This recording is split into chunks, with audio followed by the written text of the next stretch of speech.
Applications can be downloaded at gvlculturalaffairs.org or call the City of Gainesville at 352-393-8536. All right, thank you. It's 10 minutes before 11 o'clock. Thank you for tuning in this Friday morning, Black Friday as a matter of fact.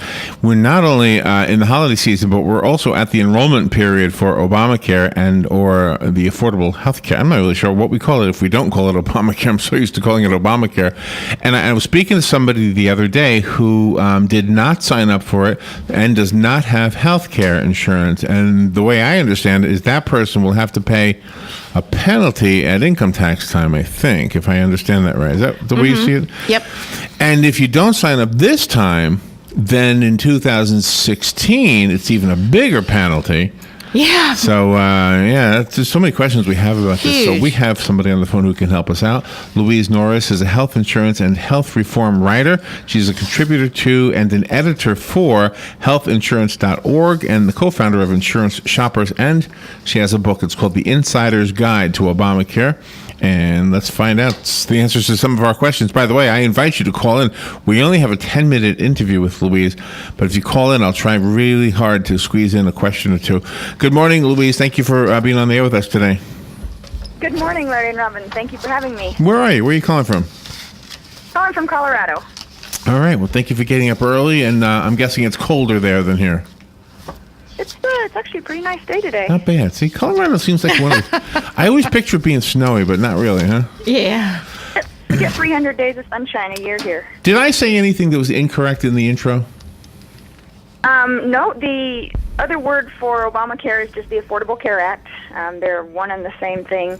And no, you are correct. There is a penalty. If you don't have health insurance in 2014, there's a penalty, and then there is a penalty, forever after.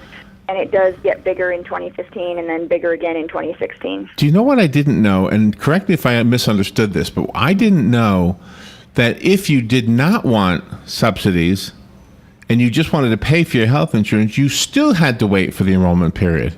Yeah. Yes. Isn't that crazy? I'm making a political statement, I guess, by saying it's crazy, but it seems crazy to me. Yeah. Well, the reason for that is because all health insurance is guaranteed issue now. So before 2014, you could apply anytime you wanted, but the insurance company didn't have to take you. If you had a health condition, they could just say no.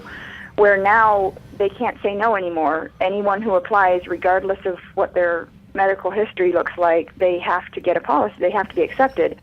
But so in order to avoid the problem of maybe somebody just going uninsured and then waiting until they have a health condition and then signing up for coverage, which obviously would be really bad for the whole structure that everybody is relying on, they've made it so that you have to enroll during open enrollment. So what do the private insurance companies do then with their employees the rest of the year? I mean, have they had to lay employees off because they're not able to sign people up except during the enrollment period? Well, mostly what they're doing, there's still an awful lot of work going on outside of open enrollment because you can enroll anytime during the year if you have a qualifying event, which is, maybe you lose access to other health insurance or you have a baby or you get married.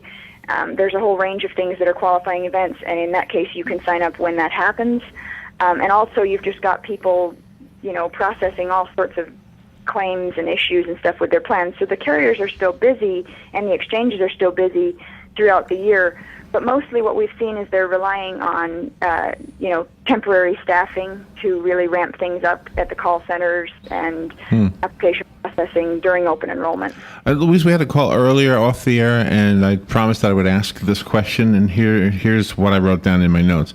The caller had insurance with Obamacare, was getting subsidies to the tune of $350, I think is what I wrote there, and was paying $80 a month. So $80 out of her pocket, $350 was the subsidy. Could not keep up with the $80 a month. That was difficult for her. Okay. So she ended up losing that insurance that she bought the first time around. Can she now sign up again, and is she going to be penalized for not sticking with her commitment? She can sign up again. They're not going to, they're not going to say she can't enroll because she dropped her policy last time. That's the whole point of open enrollment. anyone can sign up regardless of what's gone on in the past. But she could be subject to a penalty when she files her taxes in the spring.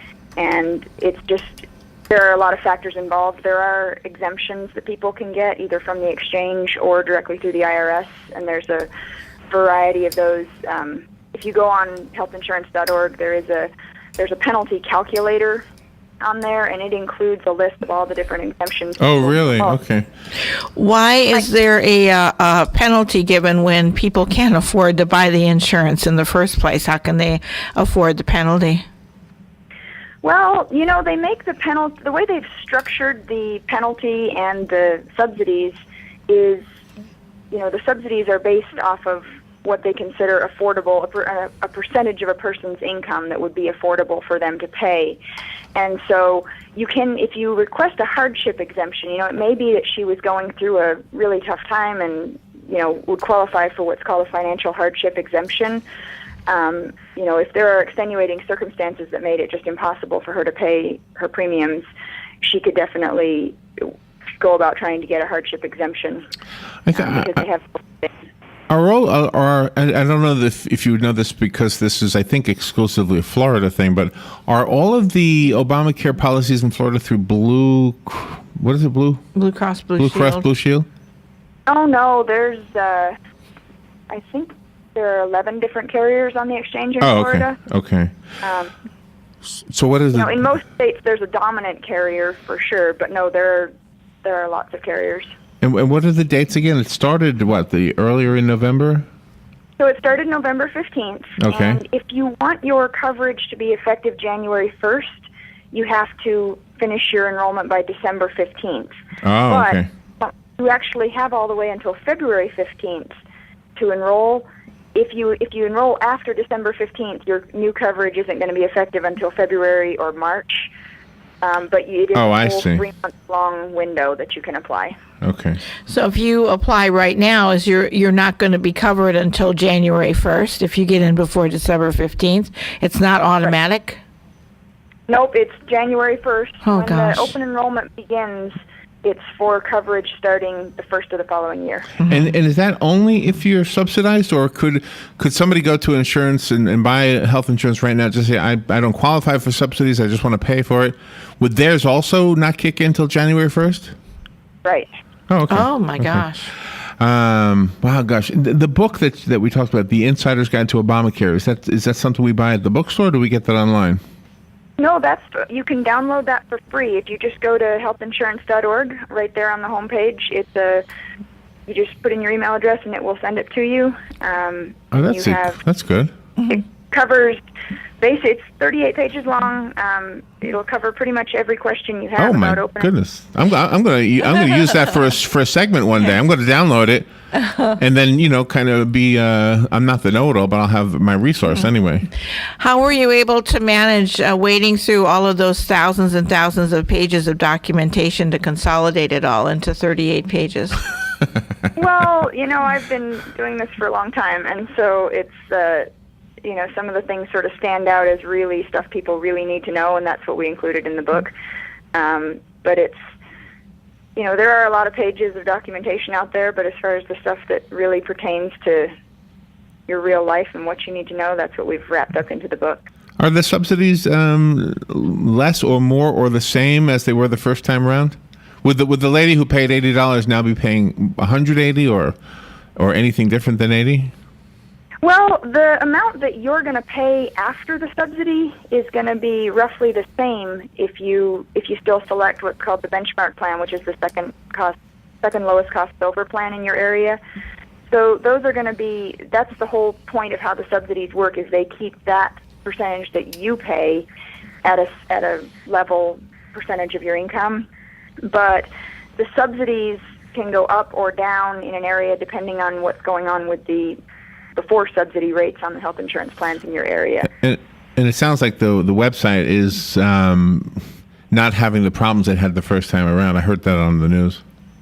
Not even close. I mean, in the first week after open enrollment started this time around, they had signed up almost 500,000 people just through healthcare.gov. Oh, okay. it's a much shorter application process. If you're going in for the first time now and enrolling for 2015, last time it was, I think 76 different screens you had to go through. Wow. Wow. That's That's a lot. a lot. And now it's only 16. So they've made it a much easier process if you're just going through for the first time. And there's none of the whole, there are isolated glitches here and there, but nothing like there was last year where there were just screen freezes and long waits and stuff like that. Well, Louise, thank you so much for being on the air with us on this Black Friday. Have a great holiday season. And for everybody else, get the Insider's Guide to Obamacare. Go to healthinsurance.org, and you'll download it for free. Thank you, Louise. Thank you very much, Larry. Have a good, wonderful day. Thank you. We'll be right back. From the Paddock Mall Studios, this is WOCA, Ocala, Gainesville, The Villages, 1370 AM, 96.3 FM, The Source. Fox News Radio, I'm Pat O'Neill. Holiday shopping mayhem at a Walmart in Houston. Fighting breaking out among shoppers last